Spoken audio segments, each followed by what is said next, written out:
नमस्कार.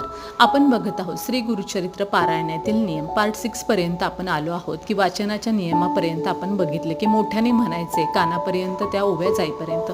अर्थसहित जर तुम्हाला वाचणं शक्य असेल तर वाचा, पण तेवढा वेळ आपल्याला मिळणार नाही. मुख्य अध्याय आपण वाचून घ्यायचे आहेत.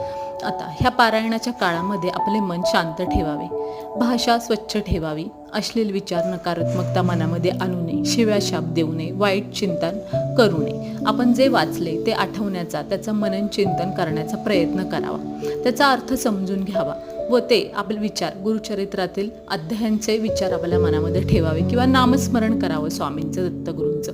हे झाले मुख्य नियम. आता इतर काही नियम आहेत की ट्रॅव्हल करू नये, वेश ओलांडू नये. ते आत्ताच्या काळात शक्य नाही. तुम्ही जर संध्याकाळी वाचत असाल तर वाचताना परत एकदा आंघोळ करावं, शुद्ध व्हावं, गोमूत्र शिंपडावं स्वतःवर व वाचायला बसावं. माहिती आवडली असल्यास व्हिडिओला लाईक करा, शेअर करा, सबस्क्राईब करा. धन्यवाद.